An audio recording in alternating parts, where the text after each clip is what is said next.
Hello. Hello. હા હા, TDO Kotda Sangani વાત કરે મેડમ? હા હા નમસ્કાર. નમસ્કાર. ભરત કાતરિયા વાત કરું, અમરેલીથી સામાજિક કાર્યકર્તા. હા બેન, પછી થોડી કરું. હેલો. હેલો. હા હા હા બોલો ને. હવે બેન, ઓલા આપણે મનોજભાઈ દાફડા કરીને છે, હા હા અને એણે તમને લગભગ 1-2 દિવસ પહેલા કંઈક આત્મવિલોપનની નોટિસ પણ ટૂંકમાં લેખિતમાં આપેલું છે. આજે આપી છે. આજે આપી છે. તો હા. આજે કોઈ પણ વ્યક્તિ ભ્રષ્ટાચાર ઉજાગર કરવા માટે 2-3 મહિના માટે ટેબલે કાગળિયા પહોંચાડી દે અને હા. તદ્દન ખોટા કાગળિયા ઊભા કરી અને લેભાગુ તત્વો પોતાના અંગત સ્વાર્થ માટે સરકારી રેકોર્ડ સાથે ચેડા કરી સરકારની મિલકતને નુકસાન થાય ને સરકારને નુકસાન થાય એવી રીતે પૈસા હડપ કરી લે અને એની માટે અવાજ ઉઠાવે, એના પણ કાગળિયા 3-3, 4-4 મહિના મેડમ પડ્યા રહે, તો આ વ્યાજબી વાત નથી લાગતી કે? ના ના ના ના, એવું નથી બનતું. એમના દરેક અરજીના આપણે જવાબ કરીએ છીએ ને એમને ન્યાય મળે એવી રીતે ટ્રાય કરીએ છીએ. એવું તો બને બેન, એને નહીં એમ. આત્મવિલોપનની ચીમકી આપી જ ન હોય ને ન્યાય. જે વ્યક્તિ એન્ડમાં ક્યારે એને આત્મવિલોપનનું વિચારે કે જ્યાં ક્યાંય પણ જગ્યાનો મેળ ન આવતો એટલે હોય.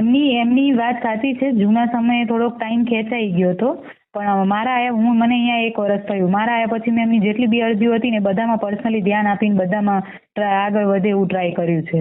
ઠીક, તો પછી એને એમને પૂછી જોજો આત્મવિલોપનની તમે. અરજી કેમ આપી તો હું લેવા? તમે વરદથી ધ્યાન આપી તો તમે એમને પૂછી જોજો, કેમ કે મારે વાત અગાઉની થઈ. એ તો 2022નું જે મુદ્દા છે ને એ હજી સુધી સોલ્વ નતા થયા એમના કહેવા મુજબ. એટલે પણ 2022 થી હું હતી નહીં એટલે.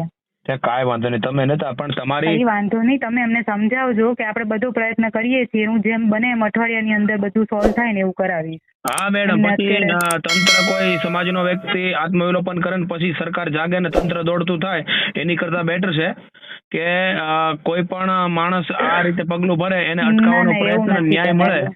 એવો એક ટીડીઓ તરીકે તમારે નોંધ લેવી જોઈએ મેડમ.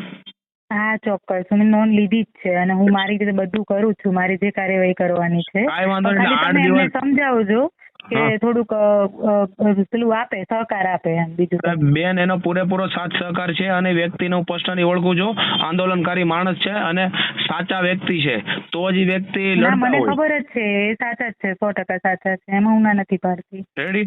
એટલે એને થોડું હા. કોઓપરેટ કરો મેડમ, અને એને સાથ સહકાર આપવો જોઈએ. અને ભ્રષ્ટાચાર જે ખુલ્લો કરે આ જ રીતે પૂરા ભારત દેશમાં આવતું તો આ લોકો જે લેભાગુ તત્વો છે ભારત દેશને આમને ખાઈ જાય મેડમ, કચેરીનો ખાઈ જશે.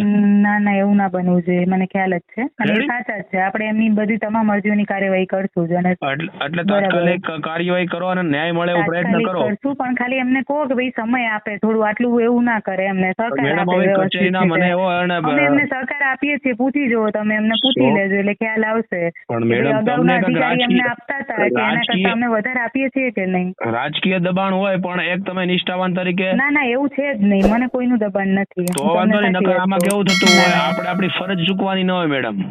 ના, હું ના ચૂકવું. સરકાર 5 વર્ષ માટે વહી જાય પણ તમે કાયમિક માટે 58-60 વર્ષ અમારે જે તો કાંઈ કાયમી નક્કી. રહેવાનું જ છે ને. હા, હા. એ તો બરાબર જ છે. એટલે એમાં પર્સનલી ધ્યાન આપો. અને કોઈ વ્યક્તિ સાચો આજે કેવડો એને ઉજાગર કર્યો તો એને એવિડન્સ સાથે આપેલું છે મેડમ, કાંઈ વાહિયાત વાતું મોઢેની નથી. ના ના, એ તો સાચી વાત છે. રેડી?